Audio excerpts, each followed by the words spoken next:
Hi friends, నేను మీ సీమ. Welcome back to సీమ ఫుడ్ బ్లాగ్స్.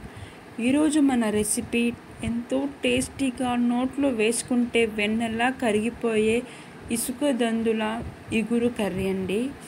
గోదావరి స్టైల్లో చేశాము.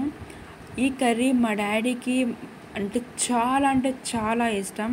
మన సైడ్ అయితే చాలా రేర్గా అయితే వస్తాయి. రేర్గా వచ్చినప్పుడు మా మమ్మీ అయితే తీసుకోకుండా ఉంటుందా, సో తీసేసుకొని కటింగ్ అండ్ క్లీనింగ్ అయితే చేస్తున్నారు. ఫిష్ పీసెస్కి మంచిగా ఉప్పు పసుపు వేసి మంచిగా బాతింగ్ అయితే అయిపోయింది, అంటే క్లీన్ చేయడం అయిపోయింది.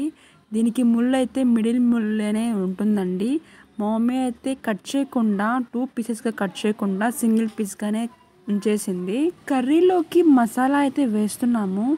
కొంచెం కొబ్బరి, 1 టేబుల్ స్పూన్ ధనియాలు, ఒక 3 లవంగాలు, 1/2 ఇంచ్ చెక్క, అల్లం వెల్లుల్లి మంచిగా కట్ చేసుకొని ఫస్ట్ పౌడర్లా చేసుకొని, ఆ తర్వాత మీడియం సైజులో ఆనియన్, మీడియం సైజులో టమాటా వేసుకొని కొంచెం నీళ్ళు వేసుకొని పేస్ట్లా చేసుకొని పక్కన పెట్టుకోవాలి.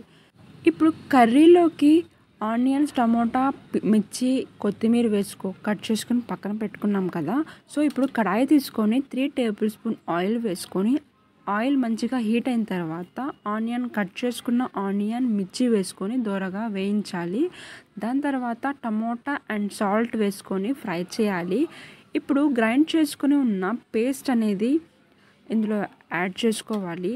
కొత్తిమీర అనేది లాస్ట్లో వేస్తారు కదా, సో లాస్ట్లో కూడా వేయాలి. ఇప్పుడు కూడా వేస్తే ఫ్లేవర్ అనేది మంచిగా వస్తుందంట. సో ఇది మా మమ్మీ టిప్. సో మీకు యూజ్ అయితే వాడండి. మంచిగా ఫ్రై అయిన తర్వాత ఈ మసాలా అనేది మంచిగా కుక్ అయిన తర్వాత 2 టేబుల్ స్పూన్, మా స్పూన్ అయితే కొంచెం చిన్నదిగా ఉంది, సో మా స్పూన్తో ప్రకారం 2 టేబుల్ స్పూన్ అనేది వేసాము. 1/2 టేబుల్ స్పూన్ పసుపు వేసాము. మంచిగా కుక్ అవ్వాలి. ఈ మసాలా అనేది పచ్చి వాసన పోయేంత వరకు ఫ్రై చేసిన తర్వాత మంచిగా క్లీన్ చేసుకొని ఉన్న ఫిష్ పీసెస్ని అనేది వేసుకోవాలి. అన్ని ఫిష్ పీసెస్ని వేసుకున్న తర్వాత 1 గ్లాస్ వాటర్ అనేది పడుతుంది.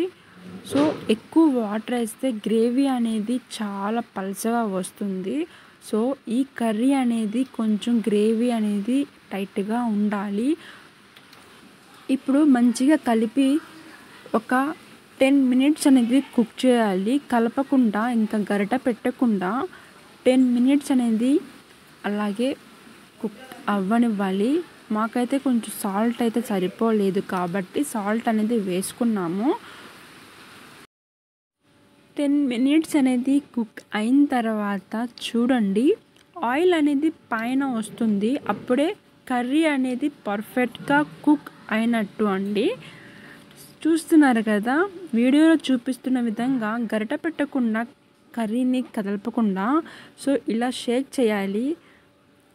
అప్పుడే ఫిష్ పీస్ అనేది బ్రేక్ అవ్వకుండా ఉంటుంది.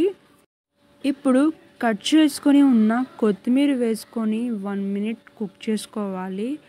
అంతే. దాని తర్వాత స్టవ్ ఆఫ్ చేసుకోవాలి. అంతే అండి, ఎంతో ఈజీగా సింపుల్గా ఇసుక దొందుల ఇగురు కర్రీ రెడీ. వేడి వేడి అన్నంలో ఈ కర్రీ వేసుకొని తింటే ఆహా అంటారు. చాలా అంటే చాలా బాగుంటుంది. మీరు ఇలా ట్రై చేసి టేస్ట్ ఎలా వచ్చిందో కామెంట్లో చెప్పండి. మా డాడీ అయితే సూపర్ అంటున్నారు తిని. అంతే అండి. ఈ వీడియో మీకు నచ్చినట్టయితే ప్లీజ్ మీ ఫ్రెండ్స్ అండ్ ఫ్యామిలీకి షేర్ చేసి సబ్స్క్రైబ్ చేయండి.